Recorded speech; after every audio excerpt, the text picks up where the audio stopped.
সংলাপে সিসির জিয়াউর রহমানের প্রশংসাকে বিএনপিকে নির্বাচনে আনার কৌশল হিসেবে দেখছে আওয়ামী লীগ। রাজধানীর এক অনুষ্ঠানে দলটির সাধারণ সম্পাদক ওবায়দুল কাদের কথা জানিয়েছেন। তবে দলের পক্ষ থেকে নির্বাচন কমিশনের সাথে আনুষ্ঠানিক সংলাপে বিষয়টি আলোচনা করার কথাও জানান তিনি। এদিকে বিএনপির সিনিয়র নেতারা বলছেন, আস্থা অর্জন নয়, জিয়ার প্রকৃত অবদান তুলে ধরেছেন প্রধান নির্বাচন কমিশনার। আরও জানাচ্ছেন তৌহিদ শান্ত।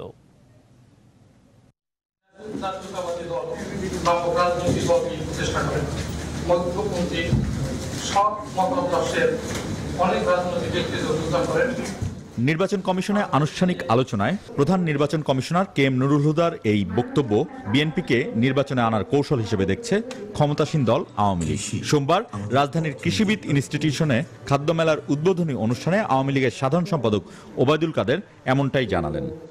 আমাদের সঙ্গে সংলাপ আছে 18 অক্টোবর। আমাদের তার সাথে এ নিয়ে কথা বলার সুযোগ আছে। এখানে এটা হতে পারে বিএনপিকে নির্বাচনে নিয়ে আসার কৌশল হতে পারে। এদিকে সিইসির এই বক্তব্যের পর তার সম্পর্কে মত পাল্টিয়েছে বিএনপি। ক্ষমতাসীন দলের মতাদর্শের বলে প্রধান নির্বাচন কমিশনারকে এতদিন সমালোচনা করে আসলেও দলের প্রতিষ্ঠাতা রাষ্ট্রপতি জিয়াউর রহমান, চেয়ারপারসন বেগম খালেদা জিয়া এবং রাষ্ট্র পরিচালনায় বিএনপির বহুবিধ অবদানের কথা উল্লেখ করায় সিইসি বিএনপির আস্থা অর্জন করেছে বলছেন দলটির সিনিয়র নেতারা। তিনি আমাদের থেকে তার বিশ্বাসযোগ্যতা অর্জন করতে চান। এই চেয়ার থেকে বলেছেন সেখানে আমাদেরকে আস্থায় নেওয়ার জন্য খালি খালি বলবেন, এটা আমরা মনে করি না। তাই আন্তরিকভাবেই বলেছেন যে একদলীয় শাসন থেকে আবারও আমরা বহুদলীয় গণতন্ত্রে ফিরে যাওয়ার সংগ্রাম চলছে, যেটা জিয়াউর রহমান সাহেব করেছিলেন। সুতরাং সেটা যদি উনি বিশ্বাস করেন তাহলে তো বাস্তবায়ন করতে হবে। সুষ্ঠু নির্বাচনের স্বার্থে যে কোনো মূল্যে সব দলের আস্থা অর্জন করতে নির্বাচন কমিশনকে পরামর্শও দেন তারা। তৌহিদ শান্ত, নিউজ 24, ঢাকা। এদিকে সাবেক প্রেসিডেন্ট জিয়াউর রহমানকে বহুদলীয় গণতন্ত্রের পুনঃপ্রতিষ্ঠাকারী বলে মন্তব্য করায় প্রধান নির্বাচন কমিশনারের পদত্যাগ চেয়েছেন বঙ্গবীর কাদের সিদ্দিকী। রাজনৈতিক দলগুলোর সঙ্গে সংলাপের অংশ হিসেবে কাদের সিদ্দিকীর দল কৃষক শ্রমিক জনতা লীগের সাথে সোমবার বৈঠকে বসে নির্বাচন কমিশন। প্রায় 2.5 ঘন্টার বৈঠকে দলটি একাদশ সংসদ নির্বাচনকে সুষ্ঠু ও গ্রহণযোগ্য করতে কমিশনের সামনে 18 দফা প্রস্তাবনা তুলে ধরে।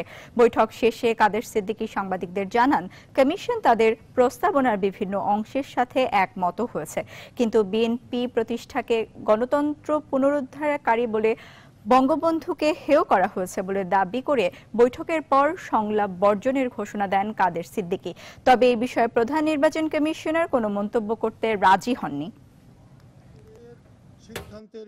আমাদের আলোচনা অত্যন্ত ভালো হয়েছে এবং সবাই খুবই ভালো মানুষ, কিন্তু তার এই বক্তব্যের প্রতি আমি নিন্দা জানাচ্ছি এবং এই বক্তব্যকে প্রত্যাহার না করলে তার আমি পদত্যাগ কামনা করছি। তিনি একটা ছোট্ট ব্যাখ্যা তিনি করেছেন যে যারা এসেছেন তাদেরই যে সমস্ত সুকর্ম আছে আমরা ওয়েবসাইট থেকে নিয়ে সেগুলো বলবার চেষ্টা করেছি। জিয়াউর রহমানের কথা তাদের ওয়েবসাইট থেকে নিয়ে যেটা বলছেন সেটা যদি তিনি উল্লেখ করে বলতেন তাহলে তার কথা হতো না। প্রধানমন্ত্রী শেখ হাসিনা বলেছেন, মিয়ানমারের সঙ্গে যুদ্ধ নয়, আলোচনার মাধ্যমেই সব সমস্যার সমাধান করা সম্ভব।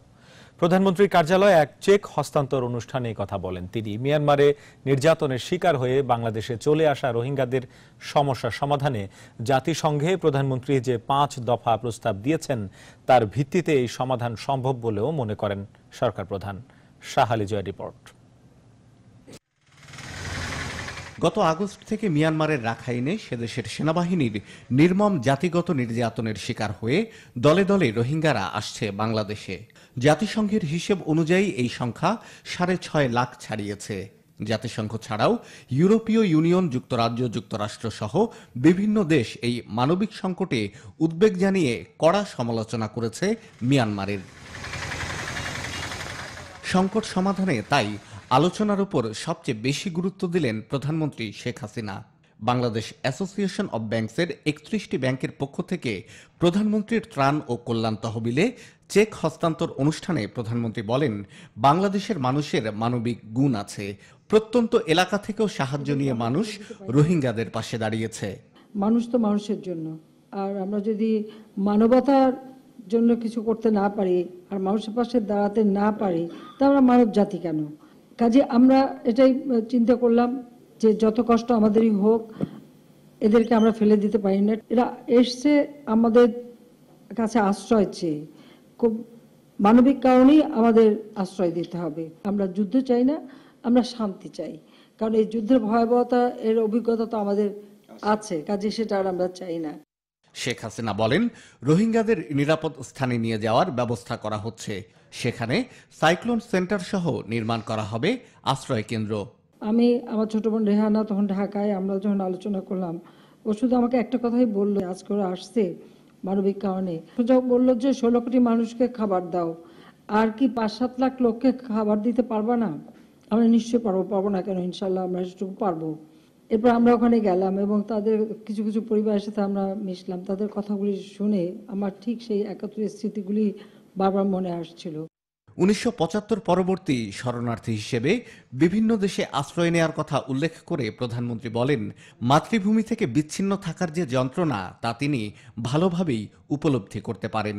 তিনি বলেন, বিপদে পড়া এইসব মানুষদের আশ্রয় না দেওয়া হতো চরম অমানবিক আচরণ। যে যত কষ্ট আমাদেরই হোক, এদেরকে আমরা ফেলে দিতে পারি না। ব্যাংক ঋণে সুদ হার কমিয়েছে জনতা ও অগ্রণী ব্যাংক। শিল্প ঋণে 2% পর্যন্ত সুদ হার কমিয়ে 11% নামিয়ে এনেছে ব্যাংক দুটি। এর আগে সুদ হার ছিল 13%।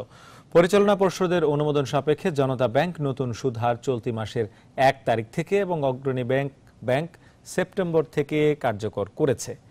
সরকারি খাতের আরও 4টি ব্যাংক শিগগিরই তাদের ঋণের সুদহার কমাবে বলে ধারণা করা হচ্ছে। গত বৃহস্পতিবার সব ক্ষেত্রে সুদহার কমানোর বিষয়ে নির্দেশনা জারি করে শাখা ব্যবস্থাপকদের কাছে চিঠি পাঠানো হয়। সেখানে 1 অক্টোবর থেকে নতুন এই সুদহার হিসেব করতে বলা হয়েছে।